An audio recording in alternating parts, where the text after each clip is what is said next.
Bradshaw agrees to settle a lawsuit by paying $25 million to a man left paralyzed by a bullet fired by a Palm Beach County deputy. Dontrell Stevens was shot by Deputy Adams Lynn in 2013 after stopping Stevens riding his bike in traffic and mistaking the cell phone in Stevens' hand for a gun. A Stevens attorney tells Wpbf 25 News tonight that Sheriff Bradshaw has signed off on that payment because of state law and liability limits. That $25 million settlement would need the approval of the state legislature. And our other big story tonight, the coolest air of the season settling in across the Palm Beaches and the Treasure Coast. You will feel the difference. Good evening, I'm Todd McDermott.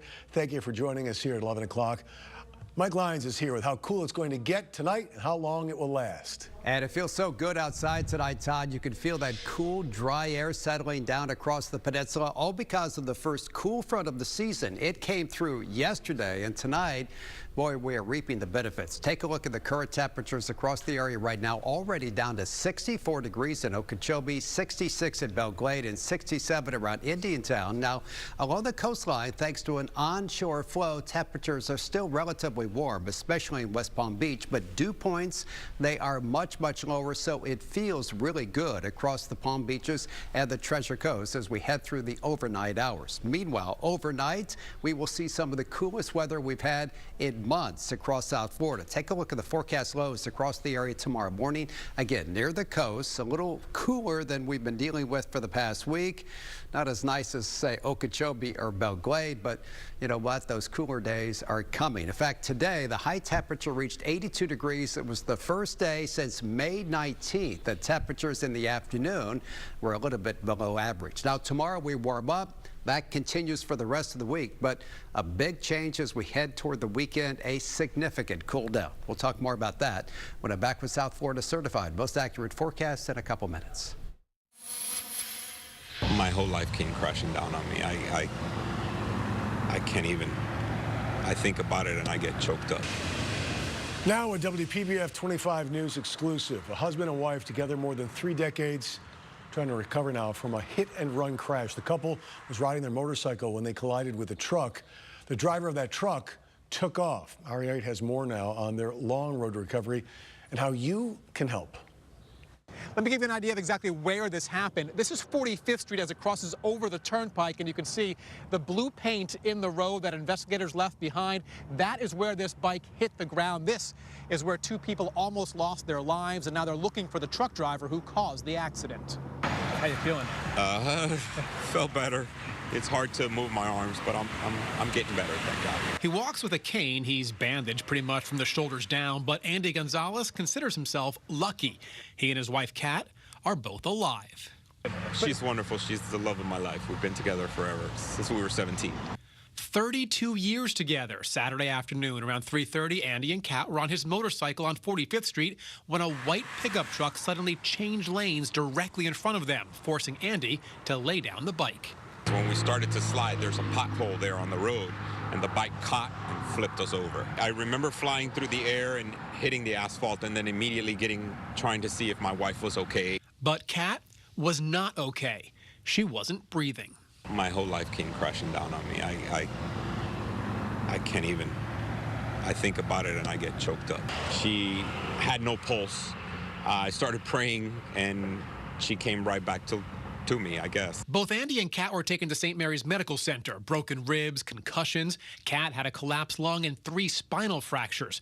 Andy was released from the hospital Sunday night. It will be some time, though, before Kat gets out. However, they are both expected to be okay. No thanks to the driver who caused the accident and then drove away. He slowed down and then he took off real fast, so I know he must have seen us. If you can help find that white Chevy pickup, please call police. Obviously, Andy and Kat are not going to be able to work for a little while, and that's why friends have set up a GoFundMe account to help them through this patch. If you'd like to help, we've put a link to that account on our website, WPBF.com. In West Palm Beach, Ari Height, WPBF 25 News.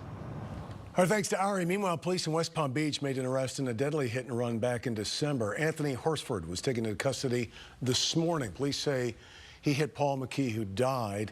His wife, Alicia, near Quadra Boulevard, was injured. The couple was walking to grab groceries at the time of that crash, but it never made it to the store. Right now, all beaches in Indian River County remain closed until further notice because of the red tide. That includes Round Island Beach, which was open last week, and now 3 beaches on North Hutchinson Island are closed after possible red tide algae was detected in the waters there. Today, crews were back out on the beaches scooping up the dead fish that washed up over the weekend.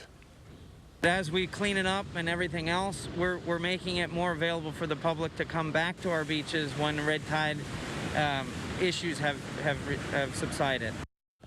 A crew say it could take up to 2 weeks to clear all the marine debris on beaches across the county. An investigation is underway after a fatal crash in Palm Springs.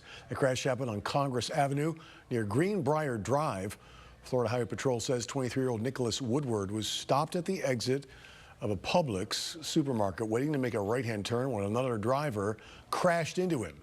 The victim was pronounced dead at the scene.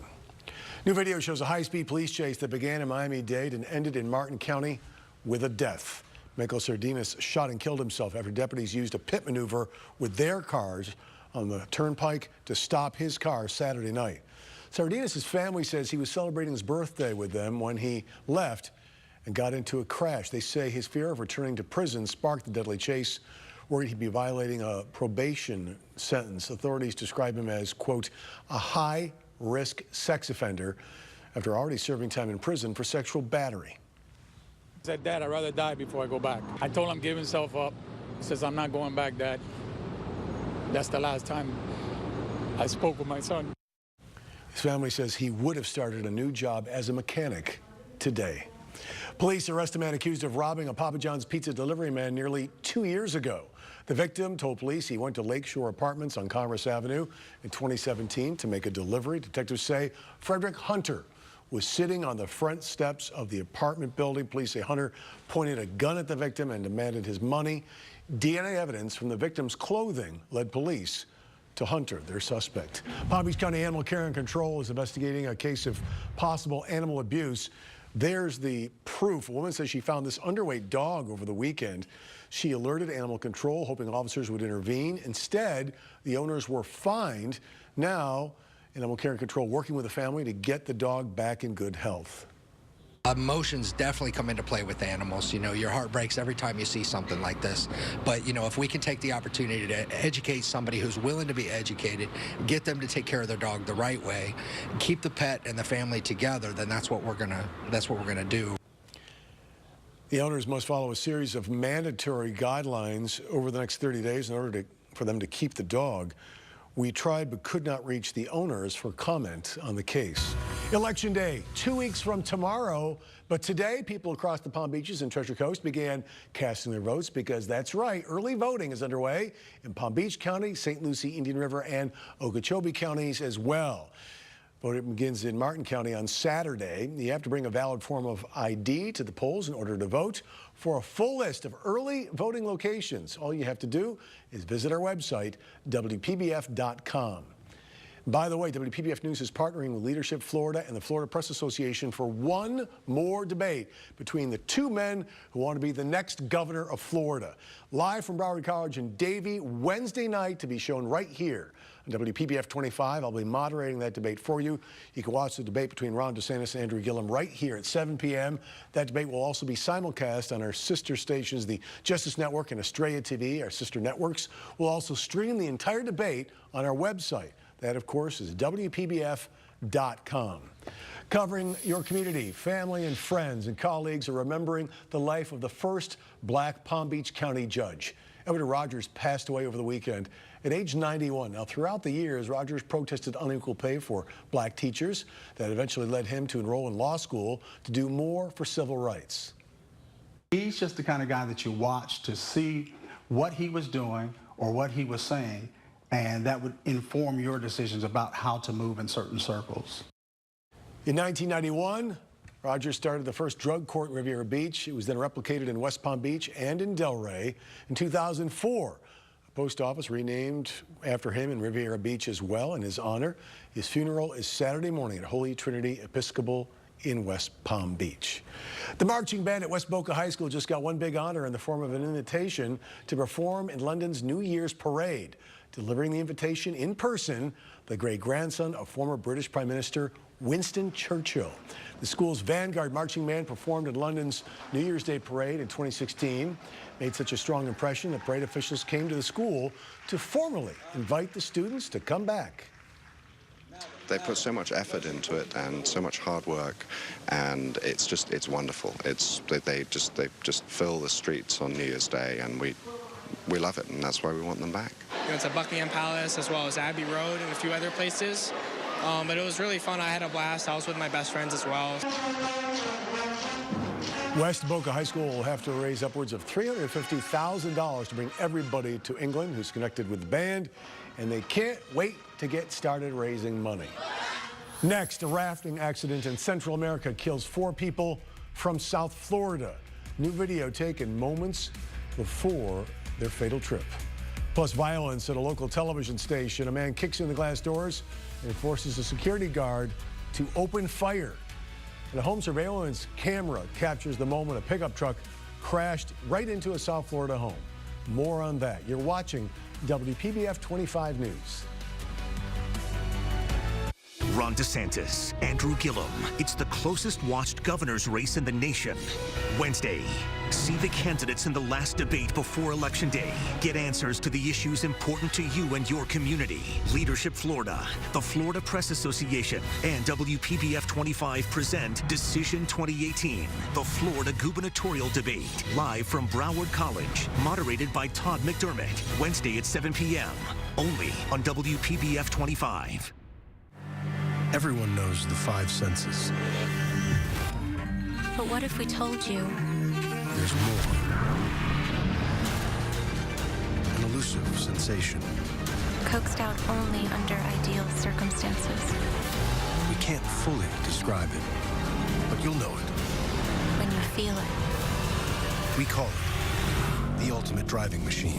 Visit your South Florida BMW centers today for exceptional offers. Slick ads, false attacks.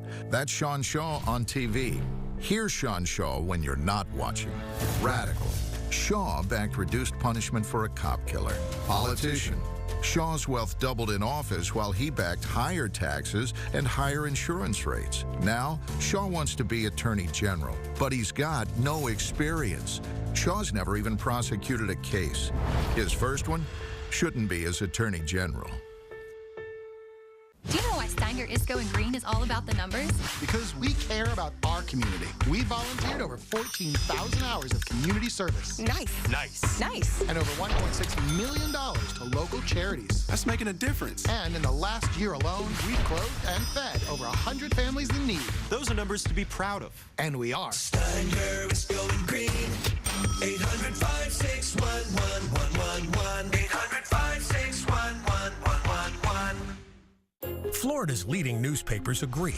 Amendment 3 is a gamble we can't afford to take. In fact, the news press says Amendment 3 is literally a gamble. And the Tampa Bay Times calls Amendment 3 unfair.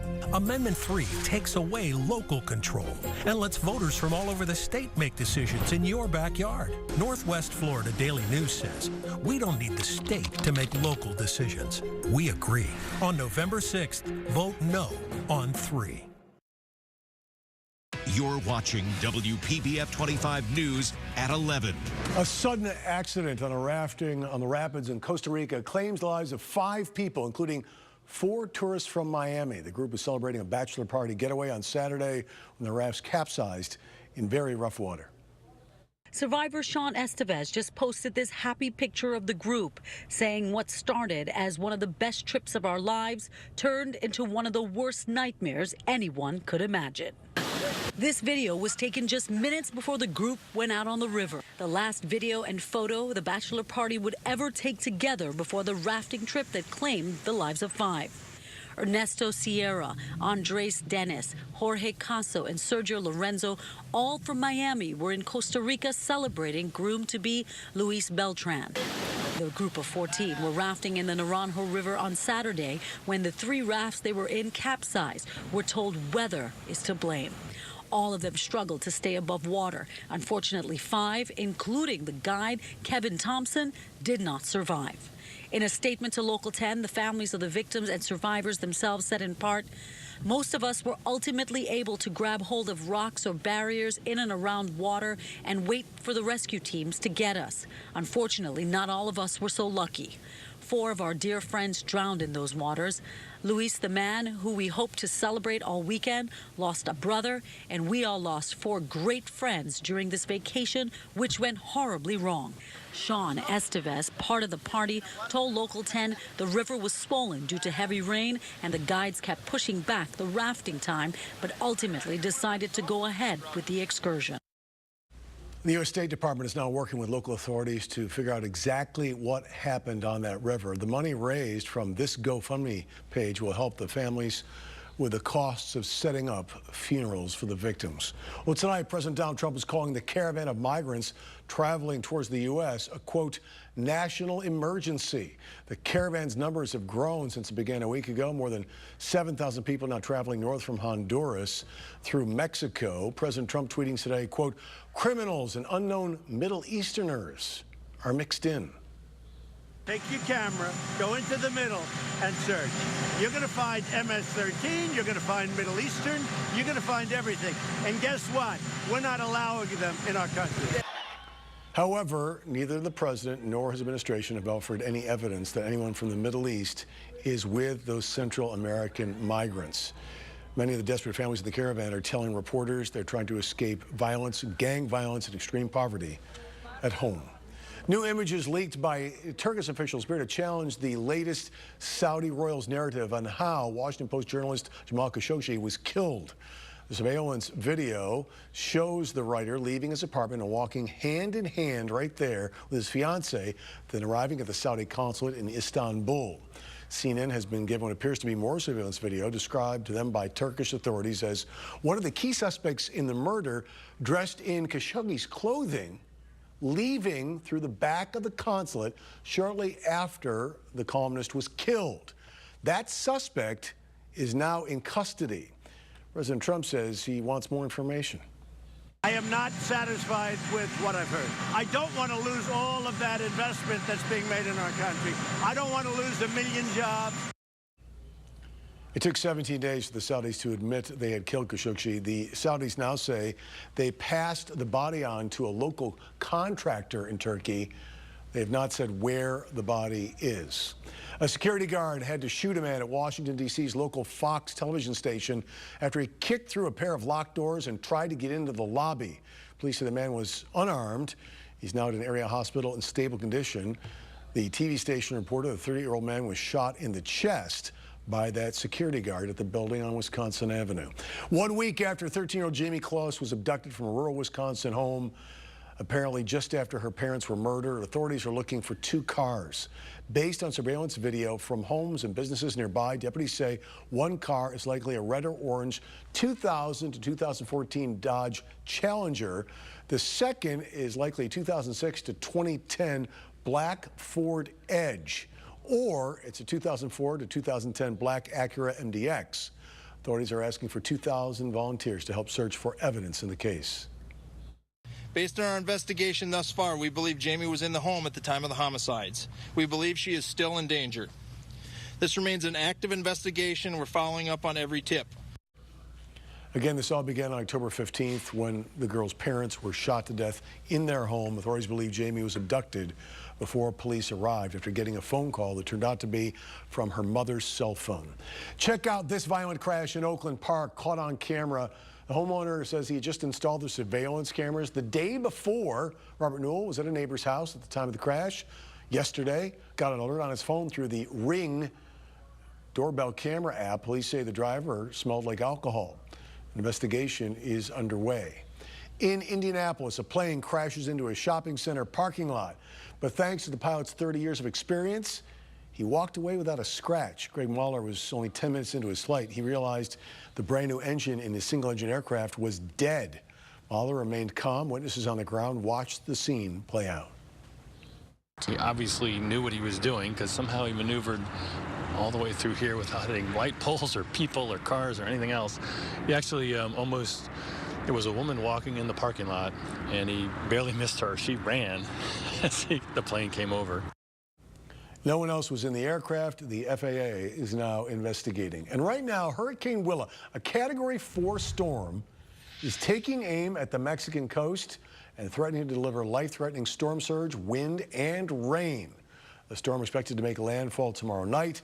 It could also eventually turn into a nor'easter, Mike, of all things. It's a pretty amazing story, what could happen. I mean, this was a Category 5 earlier today, and interestingly enough, Todd, it's the third Cat 5 in the Eastern Pacific so far this year. It's crazy. The mountains of Mexico will shred the winds. The moisture will move across Texas. The system coalesces around North Carolina by Thursday or Friday, and it could produce snow in the Northeast this weekend. Crazy, huh? Take a look at the numbers across South Florida tonight. Beautiful. Scattered clouds. It's still warm, as you can see. Current temperature in West Palm Beach, 78, but there's the key number.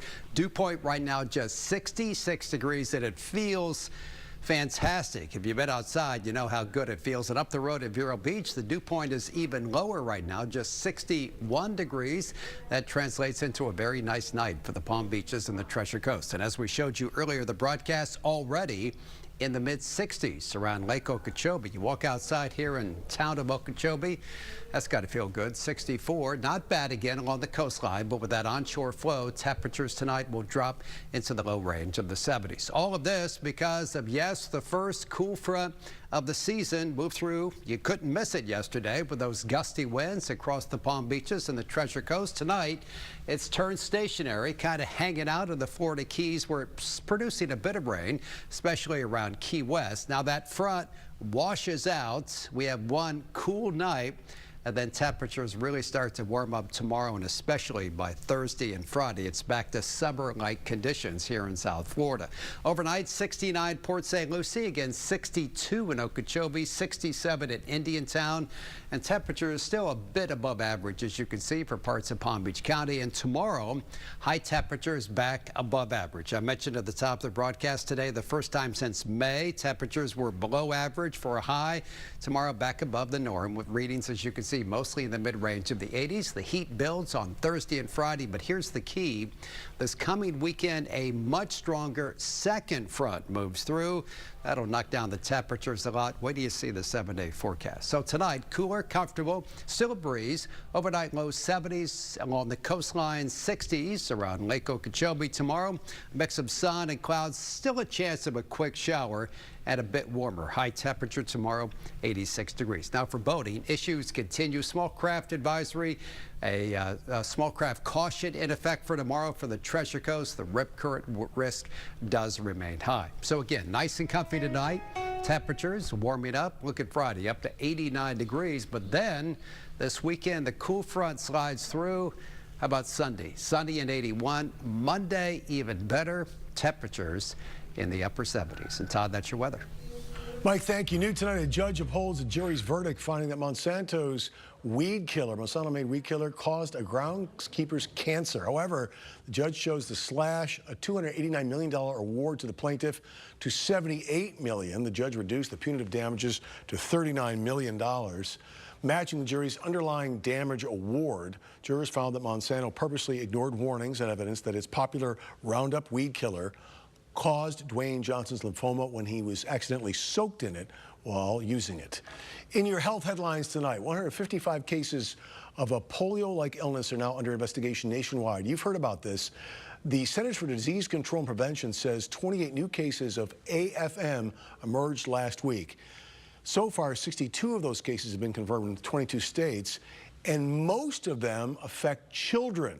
AFM is short for acute flaccid myelitis. It's a rare but serious condition that can cause paralysis, and they don't know what's causing it. The average age of patients with the condition is just 4 years old. If you're on the Jenny Craig diet, check your freezer for the chicken wrap with barbecue sauce. This one on your screen, the USDA says vegetables in the wrap may be contaminated with listeria and salmonella.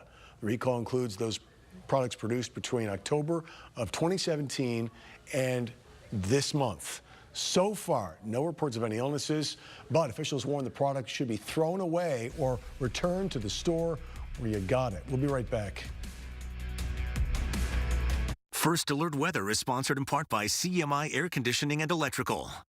We know Bill Nelson is an empty suit, but look inside. 45 years in office, Nelson has earned millions and a huge pension we're paying for. Controlled by his party, Nelson votes 89% of the time with them, even voting to raise taxes 375 times and cutting our Medicare. A confused Nelson even made up stories about Russian election interference. Bill Nelson's suit is empty, but it's lined with danger and confusion that hurts Florida families. New Republican PAC is responsible for the content of this advertising. Do not mistake serenity for weakness. Do not misjudge quiet tranquility for the power of 335 turbocharged horses. The Lincoln MKX, more horsepower than the Lexus RX 350, and a quiet interior from which to admire them. For a limited time, lease the Lincoln MKX for only $329 a month. Only at your Lincoln dealer. I see Rick Scott wearing that Navy hat everywhere he goes. Let me tell you what he did to veterans. His hospital company stole millions, defrauding the military's health care program. Scott pled the fifth and walked away with a fortune. And today, he's worth over $200 million. But veterans like me, we got cheated. Governor, this hat represents what the Navy stands for, honor and integrity. My question for you, sir, where's yours? Vote Vets is responsible for the content of this advertising.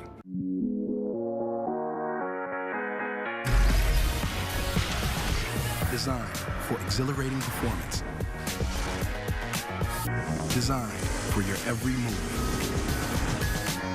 This is the 7-passenger Acura MDX. Designed for South Florida.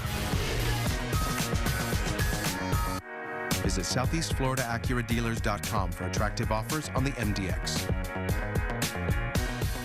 With the campaign nearly over, let's take a behind-the-scenes peek at both candidates. First, Governor Scott. He's leading hurricane recovery, directing relief efforts, and even housing state troopers in his own home. And Senator Nelson running false attack ads mocking Governor Scott's service in the Navy. 46 years in politics and a new low for Nelson, mocking the governor's military service. Senator Nelson's playing dirty politics, while Governor Scott is leading.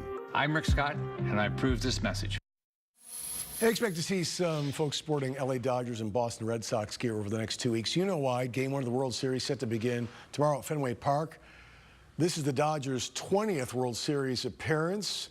11 in LA, 9 in Brooklyn, I believe. That's right. And of course, the last time the Red Sox made it to the series was 2013. Tickets for tomorrow's game started around $600 for seats in the bleachers. It'd be a little late to try to go. Lottery fever reaches a new level again because Mega Millions and Powerball combined now stand at $2.2 billion in winnings. Tomorrow night's Mega Millions jackpot already $1.6 billion after no winning tickets were picked Friday night. It, of course, will be higher than $1.6 billion by drawing time. That's an estimate. There are also no winners in Saturday's Powerball. A winning ticket for Wednesday night's drawing will be at least $620 million. It'll be more. You can always see the drawing right here on WPBF 25 News. And here are tonight's winning numbers. You're watching WPBF 25 News at 11.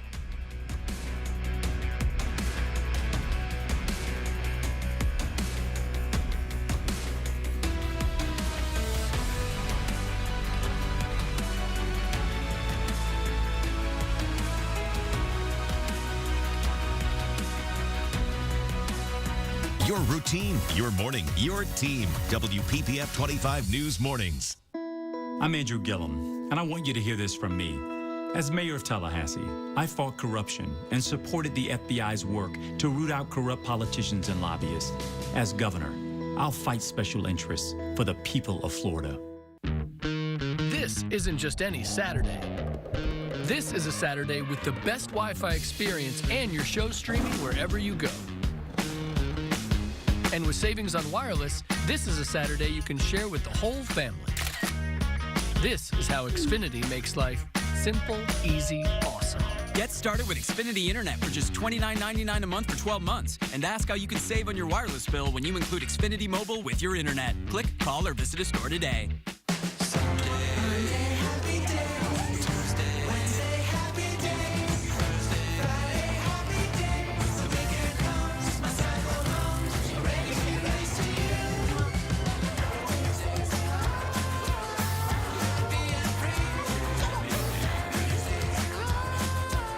Pre-chopped, chef-inspired, and everyday easy. Publix aprons ready to cook. Only at Publix, where shopping is a pleasure. Healthcare matters here in Florida. The minute he got to Washington, Congressman Brian Mast forgot that. Mast voted to gut protections for pre-existing conditions and paved the way for what the AARP calls an age tax. It means